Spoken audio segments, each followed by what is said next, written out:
Hi, my name is Reve Creighton, and I work for the City of Austin's Financial Services Department. I've been working with vendor registration for over 14 years, and I am very happy to walk you through the process of registering. So, how to register with the City of Austin? Now, registration is done in conjunction with the purchasing office, and the purchasing office is a division under the City of Austin's Financial Services Department. They're responsible for managing the procurement of goods and services for the city's operations, departments, divisions, and offices. So they've got quite a big job. Their services include procurement planning, source selection, contract formation, administration, and many other procurement related tasks. So let's look at how we register with the city. This is done on the city's financial website, Austin Finance Online, and we're going to walk you through the different steps. Now, the first thing you want to check before you get started registering is whether or not you've registered before. And this is because the city can only have one account per tax ID number. So the system is not going to let you register again if you've registered in the past. And we don't want you to get started and then find out that you've wasted your time a little bit. So you want to search first. So let me walk you through that process. I'm moving over to the city's website. And this is Austin Finance Online. So from this site, we can go ahead and search for ourselves. And we would do that under procurement, and then vendors, and then searches. All right, so from the search page, we would be able to look up a lot of different info. But what we want to do is search for vendors by business name. So we'll click on this option. And this takes us to a very simple search page.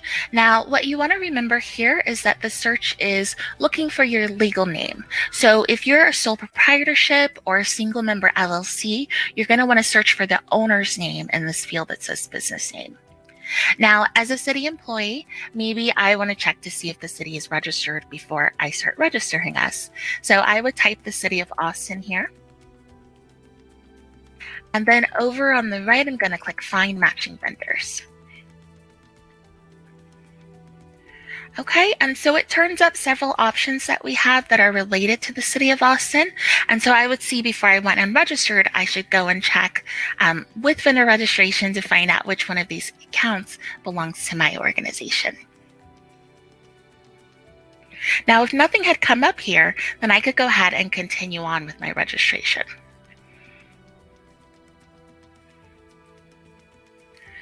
Now, with those did, like I said, you're going to want to check with vendor registration, but you might also know the username or password.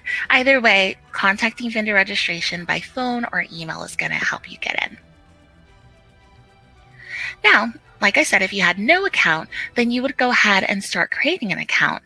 And on any page in Austin Finance Online, you're going to see a Create Account button in the top right-hand corner. Right, so this is going to have you create user information to start your account for the site. And this is very standard, what you would have on pretty much any website. So you'll enter your name, and that'll be your name as the person who will be logging in. You'll enter your email address, your phone number, and you'll create a username. And then you'll also go on to set your password. Now, both your username and your password must be between 6 and 24 characters, and it has to use only letters and numbers. All right, so let's go ahead and do that on our website. Okay, so like I said, in the top right-hand corner, we'll always have Create Account. So we'll go ahead and click that. And then here it is with our basic user information page. So we can enter our name in, our email address, our phone number, and then we'll create a username.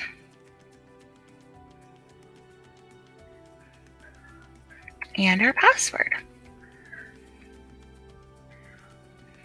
Make sure you type the same password twice.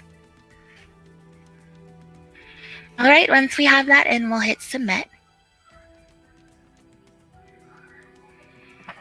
Okay, and so where it goes next is to our user dashboard.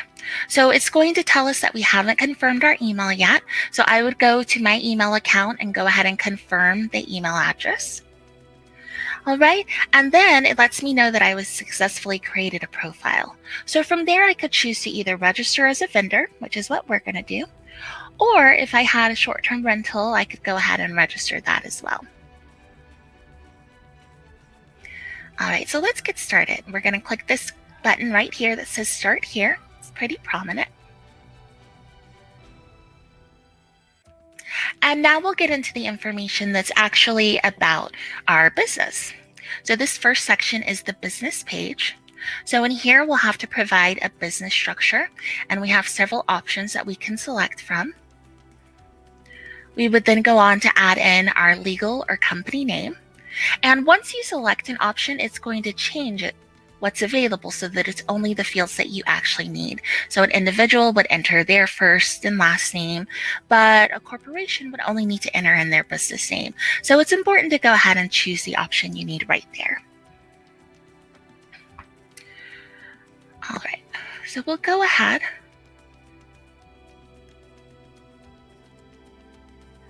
and enter our legal or company name. And then we would enter in an alias or DBA if we had one. So say your company's legal name is Test Vendor March Inc., but on your invoices, you actually just put Test Vendor. You'll want to enter in those alternative names so that you can make sure that you're paid correctly once you get business with us. Next, you're going to enter in your tax ID number. So this will be either the EIN or the SSN depending on your business structure. So it's whatever you put on your W-9 is what goes here.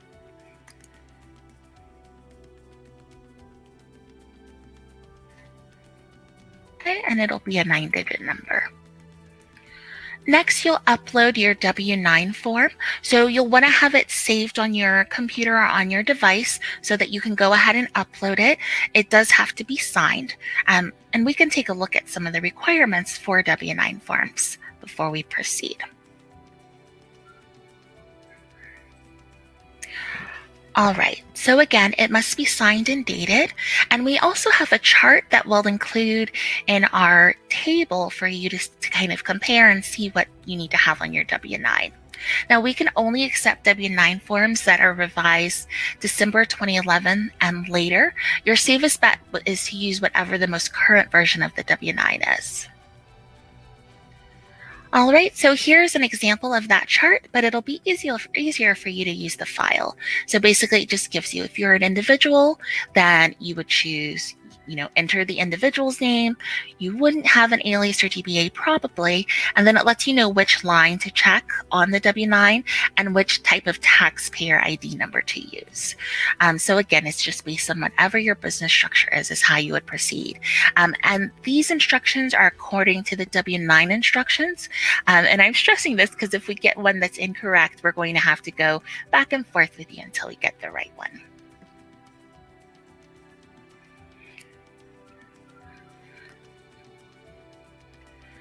All right, so after we upload our W-9 form,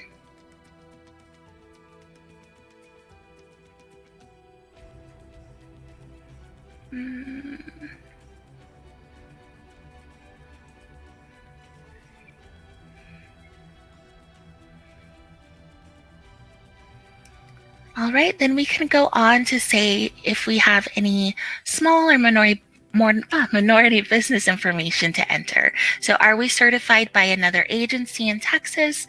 If we were, for instance, HUB certified, we could go ahead and say yes, or certified by any other agency as it says. We would enter in our gender and our ethnicity if we wanted to. And then also, is the owner a veteran, disabled, or City of Austin employee? And this is just good information for us to have. We have a notice here letting you know that if you are certified by the state of Texas, we're going to pull that information and include that, in our notifications. And then finally, if you are a service-disabled veteran business enterprise, you could go ahead and check this box, and then we would send you information we need on how to verify that information. So once we're done, we'll hit Save Changes. And that will take us to the address section. So this is pretty straightforward. We have two address types that we need to complete your registration. So either sales, which is used on purchase orders or contracts, or payments, which would be used to mail checks to you once you got business with the city. So if these two are the same, you would leave both boxes checked. But if you have different addresses for each of these, then you would uncheck one of these. So if I uncheck payment, then I can just enter my sales address, and then I would enter my payment address next. But for our example, we're going to leave them both the same. And we'll put in our address.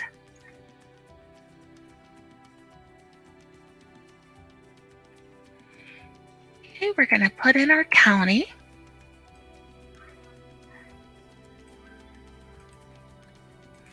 And our zip code. And then if you have a fax number, you can provide it. One thing I want to note is that it pulled forward my name and my email from that user information that I initially provided. So if that's correct for you, then you'll have that already entered.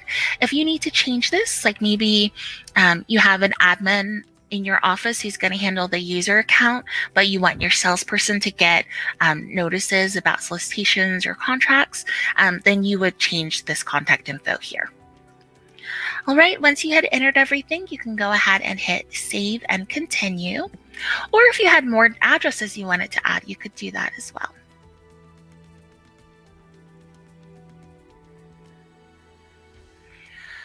All right, so this is going to take us to our NAICS codes, and these are industry codes that you can use to provide what types of good or services that you use. To find these, you're going to either do a search here under the NAICS search, or you can drill down through this section. So perhaps you know that you're in finance and insurance. You could hit View More and kind of work your way through this list until you get to the types of work that you do. Now throughout this, maybe you do this and this all looks daunting. You can come up under the search at any time and actually just search. So say, what am I looking for?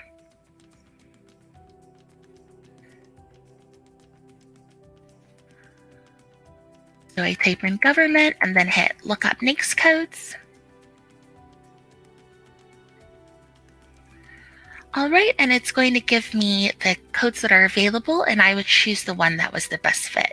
And if neither one of these fit, then I could try another option. So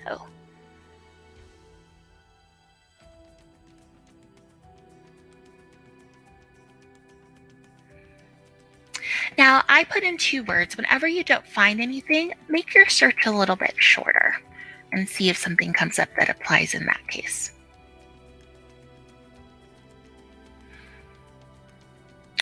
All right, and so then once you do that, you would choose the option that best applied for you. So, or 2. And once you've done that, you can either save these and then add more codes if you wanted to do different types of search. Maybe you have several different industries that you support, or you can hit Save and Continue to keep going.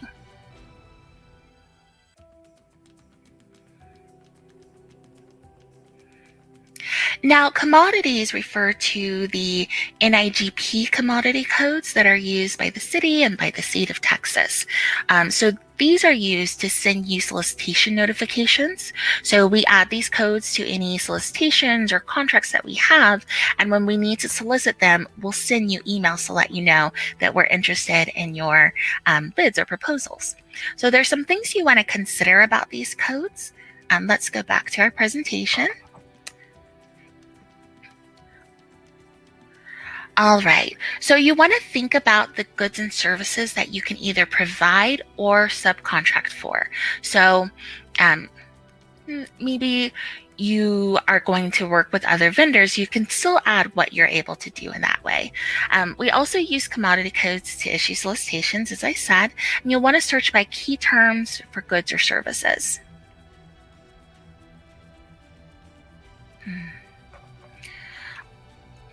All right, so let's go back to this page over here. Now, one thing you also want to know when you're looking at this is that all of the service codes will start with the number 9. So let's say I type support in here again.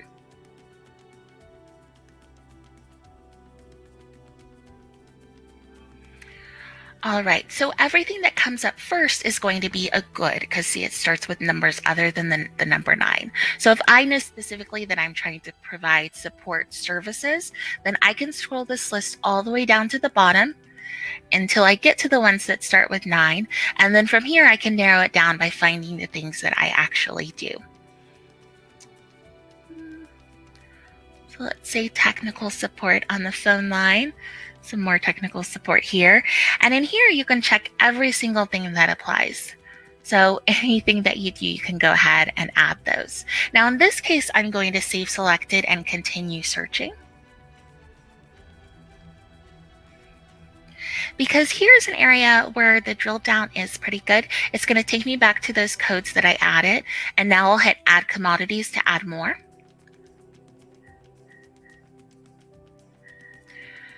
All right, and I want to point out the drill down commodity lookup for this section.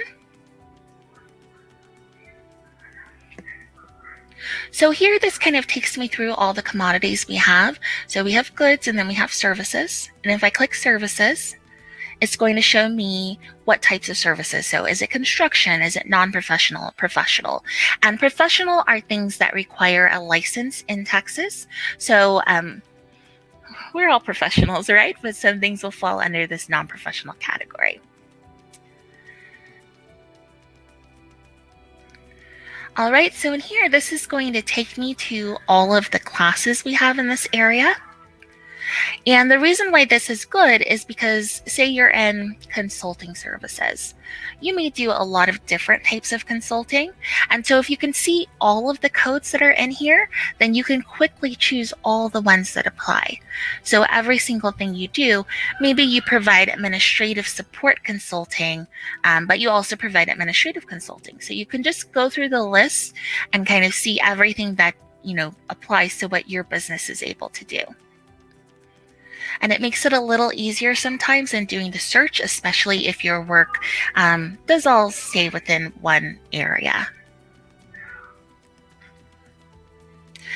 The other thing to remember, especially when you're first starting, I recommend adding more rather than less because you can always go back and remove it if the solicitations you get aren't to your liking, but you don't want to miss out on something because you didn't have the code. So once you've added everything you want, you're going to hit Save Selected and Continue Registration.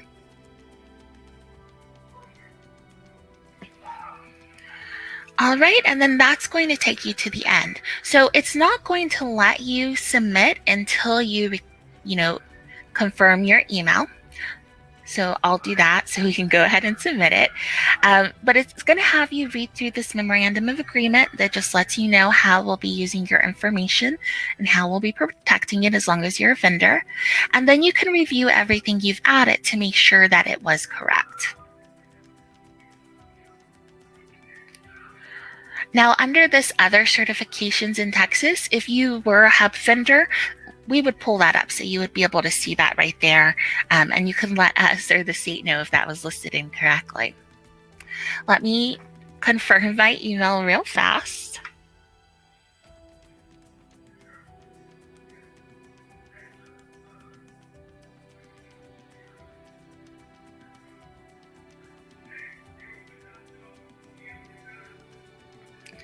All right, and then once that's done, I'm just going to refresh this page and that message should go away. And so it's gone, and now I have the button to go ahead and submit. So I'll click that. And then it lets me know that my account is pending review. So it's taking me back to my user dashboard. So now my team is going to go in and review your W-9 form and your information to make sure that your account is correct and everything matches, and then we'll approve you and you'll start receiving notification solicitations whenever we have opportunities for you.